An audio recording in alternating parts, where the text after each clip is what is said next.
Good afternoon. So, line number 4492. Yan. Itong model natin. So, see. Yan yung processor natin gamit. i5. Ito yung ating model. Okay. Line number. So, ito po siya. Mga benchmark na. So, mayroon tayong internet, may audio, may sounds, USB, all goods. Tapos yung video card, siyempre, tinesting natin yung slot para kung magana. Tapos dalawang piraso yung RAM. So, ito yung ating reading. So, see. Gumagana siya ng maayos.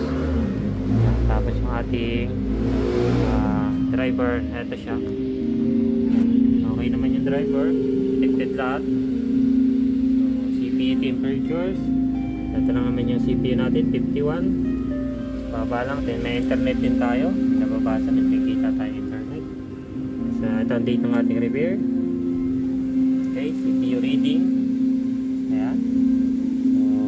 Yung memory natin 24GB. Ayan.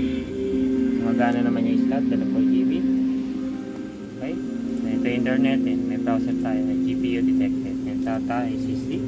So ganito yung detected. Ayan. So all goods, working na po ang iyong motherboard. Okay, so ayan, ASRock 769M-ITX. Ayan. Problem ay no power, no sign of light. According sa customer. So ito yung ating technician, busy sa repair. So ito yung current lineup natin. Yan, sa mga nag-aantay. So yan ang ating line number. Okay, so yan yung ating pila. So vacant na dito. So yan to. Vacant na.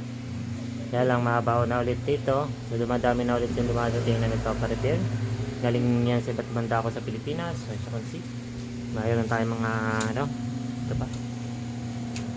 Ma-repair pa tayo dyan. Masama tayong pila. Sabi na nagpaparecord sa atin. Okay, so yan ang ating update sa motherboard repair. Line number 4492. Ayan, as you can see, all goods. Problem, no power, no sign of light. Update sa customer. So pinalitan, 2 pieces, 1 PC SMD resistor, 1 PC kulay green na SMD fusible resistor, and 3 pieces SMD capacitor ang pinalitan natin. Okay, so all goods. So na-post ko naman to sa motherboard repair. I-check nyo na lang po. Okay, dalawang memory nakalagay. Gumagana po yung slot lahat. All goods working, pati internet. Okay, so hanggang dito na lang guys from motherboard repair. And po for motherboard repair, this is Tech Jonathan. So thank you for watching. See you in the next repair. Bye for now.